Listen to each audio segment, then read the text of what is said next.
আজকের ব্লগটা বিশেষ করে আমি কলেজে যে যাই, তারপরে আমার আই কার্ডটা নিয়ে নেওয়া হয়। তো আই কার্ডটা কেন নিয়ে নেওয়া হয় আমি তোমাদেরকে বলতেছি।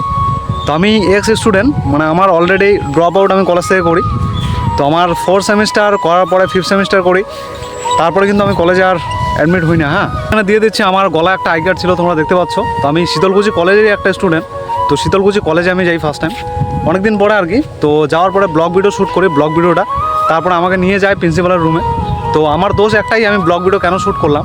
আচ্ছা, আমি একটা কথা বলি, আমার ভিডিওটা যেটা প্রিন্সিপাল, আপনি যদি আমার এই ভিডিওটা দেখে থাকেন, তো আমি বলবো যে যারা স্টুডেন্ট আছে তারা যখন ভিডিও বানায়, তো তারা যখন নাচ গান অনেক ধরনের ভিডিও বানায়, তখন কোনো রকম অসুবিধা হয় না নাকি। আর আমি যখন গেলাম, আমি ভিডিও শ্যুট করলাম, ব্লগিং করলাম, তো তখন আমাকে বলা হলো যে আমি কি কলেজকে উদ্ধার করব। প্রিন্সিপাল আমাকে ডাইরেক্টলি বললো যে আমি কলেজকে কি উদ্ধার করব, আমার ব্লগ ভিডিও কি উদ্ধার করবে কলেজকে। তো এটা কোন ধরনের কথা, আমি নিজেও জানি না এরকমটা হলো কেন আমার সাথে। তো যাই হোক, আর কলেজ লাইফ আমার পুরো শেষ হয়ে গেল। তো চলো ব্লগটা দেখো আর পাশে থাকো।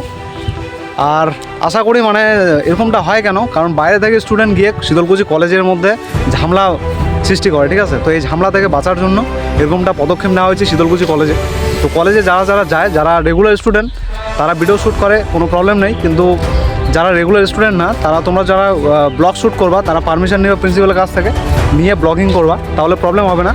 না হলে আমি কিন্তু প্রবলেমের সমস্যায় পড়ে গেছি আজকে। তো যাওয়ার পরে ব্লগটা শ্যুট আমি টোটালি করা শেষ করতেছি, কিন্তু তারপরে ব্লগিং শ্যুট করার পরে আমার সাথে এরকমটা হয়েছে।